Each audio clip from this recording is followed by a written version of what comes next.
आज हर घर के लिए एक समस्या बन रही है। वो भी एक रक्षा का क्षेत्र है जिसमें हमारे युवाओं की जो सामर्थ्य है, उस सामर्थ्य का उपयोग हम देश के और दुनिया के लिए कर सकते हैं। हमारी सप्तधारा की छठी शक्ति है ग्रीन इकोनॉमी, ब्लू इकोनॉमी, जो ग्रीन जॉब को भी जन्म देती है। हमें green hydrogen, renewable energy, energy storage, green mobility, green manufacturing in global scale हमें पा करके रहना है।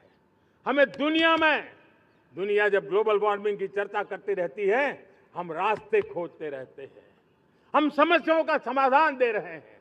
और भारत ये ग्रीन मूवमेंट का बहुत बड़ा सामर्थ्य लेकर के चलिए। भारत के पास ब्लू इकोनॉमी के लिए भी बहुत बड़ा अवसर है। बहुत बड़ा लंबा हमारा कोस्ट लाइन है। ब्लू इकोनॉमी के लिए बहुत बड़े अवसर हैं। फिशरीज है, कोस्टल टूरिज्म है, ओशन टेक्नोलॉजी है। ऐसे कितने ही क्षेत्र हैं जिसमें हम आगे बढ़ सकते हैं। मेरे प्यारे देशवासियों, भारत सप्तधारा की जब बात करके लेकर चला है, तब हमारी 7वीं धारा है और दुनिया के लिए इसका अपना भी एक महत्व है, और वो है भारत का सॉफ्ट पावर। भारत के सॉफ्ट पावर की ताकत है। आज योग ने पूरी दुनिया को भारत के साथ जोड़ के रखा हुआ है। योग दुनिया के लिए एक ऊर्जा बनता जा रहा है, भारत के लिए विश्वास का बड़ा कारण बनता जा रहा है। जिस भारत के पास आस्था के केंद्र हो, जिस भारत के पास आयुर्वेद हो, जिस प्रकार से भारत के पास होलिस्टिक हेल्थ केयर की व्यवस्था हो, हील इन इंडिया का मूवमेंट हो, हम दुनिया के अंदर हमारे सामर्थ्य को लेकर के जा सकते हैं।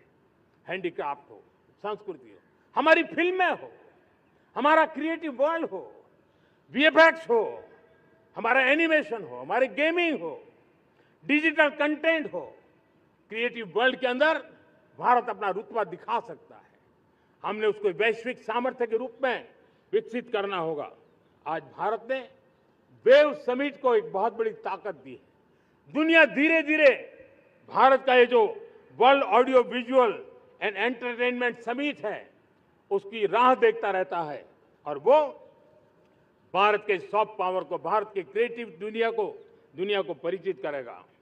मेरे प्यारे देशवासियों, भारत के पास विशाल वन्य संपदा है। हमारे पास 100 से ज्यादा नेशनल पार्क है। क्षमता बहुत है, लेकिन विदेशी टूरिस्टों को आकर्षित करने में हम कम पड़े हैं। हमें मौका है हमारे सॉफ्ट पावर के माध्यम से दुनिया के टूरिस्टों को भारत के लिए आकर्षित करने का। हमारा सामर्थ्य हमें दुनिया को दिखाना है। हम ये काम आरा से करें, और हम जल्द से जल्द हम इन लोगों, आज दुनिया में स्पोर्ट्स की जो है, वो भी एक बहुत बड़ा भारत के प्रति आकर्षण का केंद्र। दुनिया के स्पोर्ट्स इवेंट भारत में क्यों ना हो। कॉन्स्टेंट इकोनॉमी बहुत बढ़ रही है, देश के नौजवानों का आकर्षण है। विश्व का हर कोई कलाकार चाहता है कभी न कभी भारत की धरती पर अपना कॉन्सर्ट करे। ये एक बहुत बड़ा अवसर है। हमें इसको मोबिलाइज करने के लिए व्यवस्थाएं खड़ी करनी होगी। साथियों, सप्तधारा की 7 शक्तियां, सप्त शक्तियां, उद्देश्य सिर्फ एक सेक्टर में प्रगति करने का नहीं है। एक होलिस्टिक अप्रोच के साथ हमें राष्ट्र को जो लक्ष्य लेकर के हम चल रहे हैं, जो एम्बिशन लेकर के चल रहे हैं, उस स्केल को हमें पार करने की दिशा में काम करना है। मेरे प्यारे देशवासियों, कुछ चीजें मैंने बताई हैं, लेकिन मैं इससे भी आगे सोचता हूं। मैं जरा देश को झकझोरना चाहता हूं। मैं देश की शक्ति को भी झकझोरना चाहता हूं। देश यानी सिर्फ सरकार नहीं होती है, देश यानी हर नागरिक जुड़ता है। क्या हम सोच नहीं सकते कि फॉर्च्यून 500 की चर्चा तो बहुत सुनते हैं। आने वाले एक दशक में इन फॉर्च्यून 500 में 50 कंपनियां भारत की क्यों न हो, ये लक्ष्य हमारा क्यों न होना चाहिए। आज बैंकिंग सेक्टर फल फूल रहा है। दुनिया की टॉप बैंक के अंदर भारत की बैंक का झंडा भी क्यों न फहरता हो।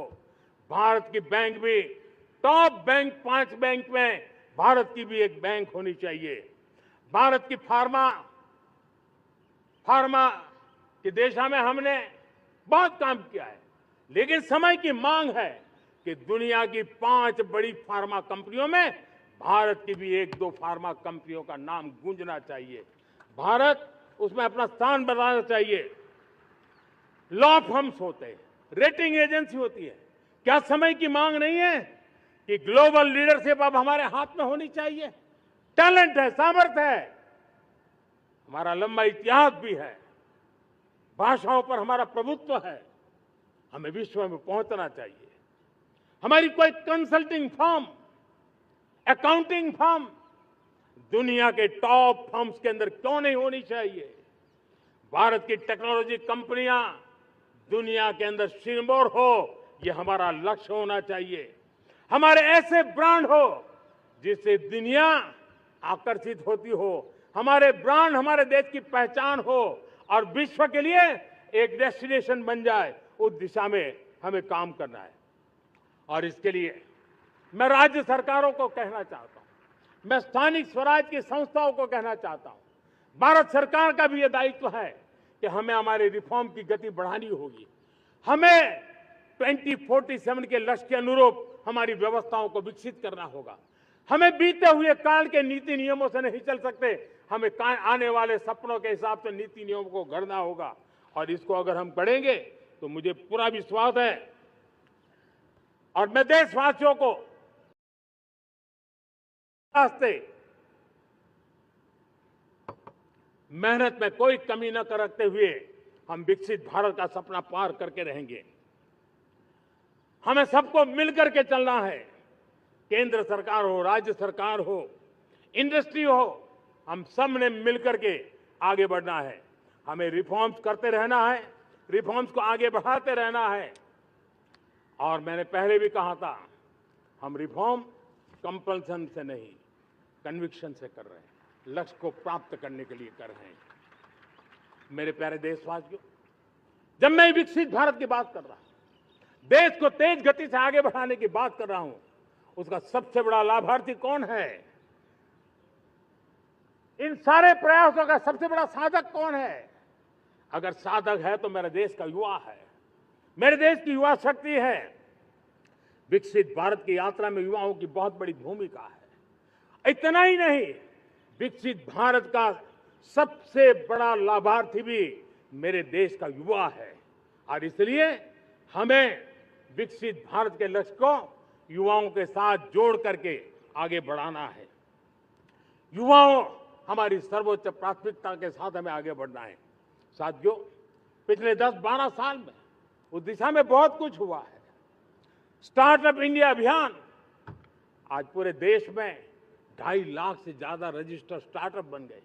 देश के नौजवान खुद तो काम कर रहे हैं, अनेकों को रोजगार दे रहे हैं। 1 लाख करोड़ रुपया इनोवेशन फंड भारत सरकार ने घोषित किया है। मैं देश को, नौजवानों को कहना चाहता हूं, आप अपने सपनों को लेकर के आइए, संसाधनों की कमी नहीं रहने देंगे। 1 लाख करोड़ रुपया आपके दिल दिमाग को सामर्थ्य देने का एक व्यवस्था हमने कर दी है। रिसर्च के नए अवसर मिले, डिजिटल इंडिया के नए सस्ते डेटा, ये युवाओं को सशक्त किया। दुनिया में सस्ता डेटा कहीं है तो भारत की धरती पर है। और देश के नौजवानों को नई ताकत दी है। स्किल इंडिया हमने नेशनल प्रोग्राम बनाया है। स्पेस सेक्टर को हमने ओपन कर दिया। नेशनल ड्रोन पॉलिसी हमने बनाई है। खेलो इंडिया पॉलिसी बनाई है। 35 वर्षों तक एजुकेशन पॉलिसी नहीं थी, नई एजुकेशन पॉलिसी लेकर के आए हैं। और इसका फायदा मिडिल क्लास के परिवारों को हुआ है। साथियों, 2004 से 14 आंकड़ा मुझे देना चाहिए आपको। 2004 से 14 हमारे देश में 350 से भी कम यूनिवर्सिटी थी और आज 10-12 साल के भीतर भीतर करीब 650 नई यूनिवर्सिटी जुड़ चुकी है। करीब 1000 का आंकड़ा हम पहुंच रहे हैं। 2014 के पहले मेडिकल की सिर्फ 400 सीटें हुआ करती थी, आज करीब 850 सीटें मेडिकल की हो रही है। इतना ही नहीं, अब विदेशी यूनिवर्सिटी भी भारत की धरती पर आ रही हैं। भारत के अंदर विदेशी यूनिवर्सिटी की डिग्री मेरे नौजवान को मिले, इसका प्रबंध भी हो चुका है। हमारे देश के युवा मन बचपन से ही टेक्नोलॉजी की तरफ आकर्षित हो, उस दिशा में हम काम कर रहे हैं और इसलिए हमने करीब 10,000 से अधिक ताकि उनका इनोवेशन और टेक्नोलॉजी के अंदर उनका मन बने।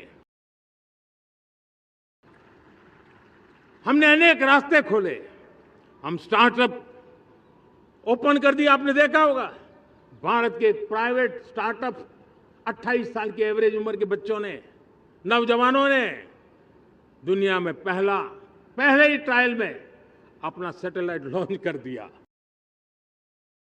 रॉकेट लॉन्च कर दिया। उन्होंने बहुत बड़ा काम कर दिया साथियों। आज करीब 2.5 लाख से ज्यादा रजिस्टर्ड स्टार्टअप है। हमने पिछले दिनों एआई इंपैक्ट समिट किया था। एआई का विस्तार बहुत तेजी से बढ़ रहा है। लाल किले से मैं देश के नौजवानों के लिए घोषणा करना चाहता हूं। हमने तय किया है कि आने वाले 1 वर्ष में 1 करोड़ युवाओं को एआई स्किल के लिए ट्रेनिंग देने का हम काम करेंगे, ताकि हमारा देश का नौजवान एआई की दुनिया में भी नेतृत्व करने का सामर्थ्य। मेरे साथियों, बायो इकोनॉमी एक नया क्षेत्र है। एक समय था 2014 के पहले सिर्फ 60,000 करोड़ रुपए का बायो इकोनॉमी का काम होता था। मेरे देश के नौजवान, आपने क्या कमाल कर दिया है। देखिए, नीतियां जब सही होती है, लक्ष्य जब साफ होता है, तो मेरे देश के नौजवान कैसा करके बायो इकोनॉमी में देश की युवा शक्ति ने सामर्थ्य दिखाया।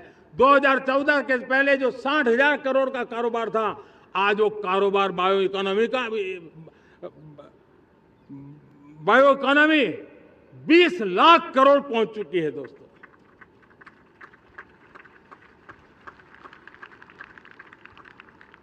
दो 2009-10 का कालखंड था, सिर्फ 25 लाख इलेक्ट्रिक व्हीकल हमारे देश में बिके थे। 1.5 लाख इलेक्ट्रिक व्हीकल बिके थे 2009-10 में। 1.5 लाख इलेक्ट्रिक व्हीकल। इस 25-26 में 25 लाख इलेक्ट्रिक व्हीकल बिके हैं। मेरे प्यारे देशवासियों, एविएशन सेक्टर भी मेरे नौजवानों के लिए बहुत तेजी से आगे बढ़ रहा है। नए एयरपोर्ट, नए रूट, नए रोजगार के अवसर बना रहे हैं। मेंटेनेंस, ओवरहॉलिंग, इसके भी कारण देश में बहुत बड़ी मात्रा में स्किल मैन पावर को काम मिल रहा है। मेड इन इंडिया हवाई जहाज बनाने की दिशा में हमने सफलता पाई है। Made in India defence transport aircraft C295 already अपनी उड़ान भर चुका है, सफल उड़ान भर चुका है। ये देश के नौजवानों के लिए, मेरे साथियों, ड्रोन ने भी बहुत बड़ा काम किया है। स्वामित्व योजना, गांव में ड्रोन से स्वामित्व योजना सफल हो रही है। करीब 3.25 करोड़ परिवारों को स्वामित्व योजना का लाभ मिला है और इसके कारण 140 लाख करोड़ रुपए जैसी संपत्ति अनलॉक हुई है, जिसके कारण बैंक से लोन मिल सकता है, लोग अपना कारोबार कर सकते हैं। मेरे प्यारे देशवासियों, हमारे मध्यम वर्गीय परिवारों के सामने एक बहुत बड़ा बोझ बन चुका है कोचिंग क्लासेस की स्पर्धा। हर माँ बाप को लग रहा है कि कोचिंग क्लास में बच्चे को नहीं भेजा तो हम प्रतिष्ठित परिवार नहीं है। इन गरीब और मिडिल क्लास परिवारों की हम चिंता करते हुए हजारों करोड़ रुपए का उनका खर्च है वो भी बचे, बेटे भी अपने आसपास रह सके, उनकी देखभाल हो सके, परिवार पर आर्थिक बोझ न आए। और इसलिए हमने युवाओं के लिए विभिन्न परीक्षाओं की फ्री ऑनलाइन कोचिंग हमने करने का निर्णय किया है। डिजिटल पब्लिक इंफ्रास्ट्रक्चर है, हमारे पास उत्तम टैलेंट है, टीचर्स हैं, उन संसाधनों को जोड़ करके हम देश के नौजवानों को फ्री कोचिंग देने का एक पूरा नेटवर्क हम खड़ा करने वाले हैं। मेरे प्यारे देशवासियों, मैं हमेशा कहता आया हूं, जो खेले वो खिले। जब मैं खेले वो खिले की बात कर रहा हूं, तब मेरे प्यारे देशवासियों, आज भारत खेल की दुनिया में अपनी जगह बना रहा है। अब खेल के पोडियम में भारत का राष्ट्रगीत सुनाई देता है, भारत का राष्ट्रगान सुनाई देता है, भारत का तिरंगा झंडा लहराता दिखाई नजर आ रहा है। टॉप्स योजना ने बहुत बड़ी सफलता पाई है। खेलो India games, university games, winter games, beach games, sports infrastructure, sports के लिए कोचिंग, स्पोर्ट्स मेडिसिन, स्पोर्ट्स के लिए न्यूट्रिशन, इन सारे विषयों में भारत अब महारत करने की दिशा में आगे बढ़ रहा है। नौजवानों के लिए पूरा नया क्षेत्र, खिलाड़ी न बन सके तो उसकी सपोर्ट सिस्टम में भी बहुत बड़ा क्षेत्र खुल रहा है। स्पोर्ट्स की दुनिया में भारत का प्रदर्शन बेहतर होता रहा है और हम 2036 में ओलंपिक के मजबूत दावेदार बनकर के आगे बढ़ रहे हैं और 2030 में कॉमनवेल्थ गेम्स को भारत होस्ट करने वाला है। और मेरे साथियों, दुनिया में जो ओलंपिक की खेल होते हैं, करीब 40 प्रकार के गेम होते हैं और करीब 350 साढ़े 350 स्पर्धाएं होती हैं ओलंपिक में। और आपको जानकर के दुख होगा मेरे देशवासियों, मेरे नौजवानों, मैं आपको चुनौती देता हूं, मैं आह्वान करता हूं, मैं आपकी मदद चाहता हूं। 350 जितने स्पर्धाओं में भारत 2/3 खेलों में कहीं होता ही नहीं, हमारी मौजूदगी नहीं होती, हम क्वालिफाई नहीं होते हैं। हमने तय किया है कि 2036 में जो ओलंपिक होगा, हम चाहते हैं कि वो भारत में हो, लेकिन 2036 में जिन विधाओं में आज भारत खेलता नहीं है, जिन विधाओं में भारत क्वालिफाई नहीं करता है, जिन स्पर्धाओं में भारत ने छोड़ के रखा है, 3/4 हिस्सा हमारे इंतजार कर रहा है। भारत उस पर बल देगा और इसके लिए हम टैलेंट हंट का एक अभियान भी चलाना चाहते हैं। हमें अगर 2036 के लिए खिलाड़ी चाहिए तो आज जो 5 साल, 10 साल, 15 साल की उम्र के नौजवान हैं, बेटे हैं, उनके तरफ ध्यान देना होगा, उन बेटियों पर ध्यान देना होगा। और इसलिए 5 से 15 उम्र के बच्चों में खेल प्रतिभा ढूंढने के लिए गांव-गांव, शहर-शहर, स्कूल-स्कूल एक टैलेंट हंट का अभियान चलाया जाएगा। बच्चों की प्रतिभा को देखा जाएगा और फिर उनको स्पेशल ट्रेनिंग दे करके देश के लिए खेलने वाले अच्छे खिलाड़ी बनाए जाएंगे। मेरे प्यारे युवा, देश के सामने, देश के नौजवानों के सामने नशा एक बहुत बड़ा संकट बनता जा रहा है। नशा मुक्त भारत, ये हम सबका सामूहिक दायित्व होना चाहिए। हमारे उज्जवल भविष्य के लिए हमारी युवा पीढ़ी मजबूत हो, हमारा युवा सामर्थ्य हमारे देश के लिए काम आए, इसलिए नशा मुक्त भारत। पिछले दिनों माय भारत के वॉलंटियर्स ने, देश के एनजीओज ने, देश के सामाजिक सांस्कृतिक संगठनों ने, देश के आध्यात्मिक पुरुषों ने मिलकर के नशा मुक्त भारत का 100 सप्ताह का एक कार्यक्रम तय किया है। 100 सप्ताह तक एक अभियान चलने वाला है। मैं हर परिवार को कहना चाहता हूं कि आप भी इस अभियान का हिस्सा बने, आप इसके साथ जुड़िए और देश के नशा मुक्त भारत के सपने को पूरा करने के लिए आप आगे आइए। मेरे प्यारे देशवासियों, 21वीं सदी में दशकों पुरानी जो चुनौतियां हैं, उन चुनौतियों को खत्म करना बहुत अनिवार्य है। नक्सलवाद, माओवाद लाखों युवाओं के भविष्य को तबाह कर दिया। अनेक माताओं के दूधमल नौजवानों को छीन लिया, बर्बाद कर दिया, हर मां बाप के सपनों को चूर चूर कर दिया। इस नक्सलवाद ने 4 दशक तक हिंदुस्तान के बहुत बड़े हिस्से को, बहुत बड़ी आबादी को दबोच करके रखा था, बंदूक के नोक पर दबोच करके रखा था, संविधान की धज्जियां उड़ा दी थी और देश के सामान्य नागरिकों की रक्षा में 3,500 से ज्यादा हमारी पुलिस के, सुरक्षा बल के जवान शहीद हो गए। युद्ध के अंदर जितने सैनिक मरते हैं उससे ज्यादा हमारे पुलिस जवानों को जान की बाजी लगानी पड़ी ताकि देश के सामान्य मानवी को सुरक्षा मिले। ये नक्सलवाद ने धरती को लहूलुहान कर दिया था। 2014 में आपने जब हमें मौका दिया, उसी दिन हमने संकल्प लिया था कि हम देश को नक्सलवाद से मुक्त करेंगे। और आज मुझे खुशी है कि नक्सली माओवादी हिंसा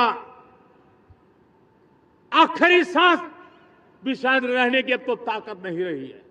पूरी तरह उसे खत्म करने की दिशा में जहां पर कभी नक्सलवादियों की गोलियां चलती थी, जहां पर कभी धरती रक्त रंजित रहा करती थी, आज उसी नक्सल क्षेत्रों में, उसी इलाकों में नक्सल मुक्त होने के कारण विकास, विश्वास और प्रयास का तिरंगा लहरा रहा है। मेरे प्यारे देशवासियों, लेकिन इस चुनौती को हमने कम नहीं आंकना है।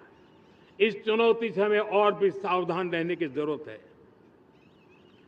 वर्षों तक देश की सत्ता में माओवादी सोच के लोग गलियारों में अपनी जगह बना करके बैठे थे।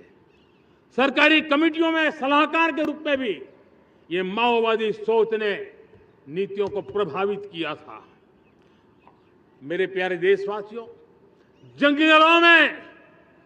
जंगलों लाने में, उस संकट से देश को मुक्त कराने में सफलता मिली है, लेकिन हथियारी नक्सल तो गए, लेकिन दिमागी नक्सल, ये दिमागी नक्सल है, हिंसा अराजकता के वो रास्ते खोज रहे हैं, समाज को गलत राह पर कर रहे हैं। इन दिमागी नक्सलियों को पहचानना होगा, इन दिमागी नक्सलियों को आइसोलेट करना होगा। विकसित राष्ट्र बनाने की मुख्य धारा की ओर देश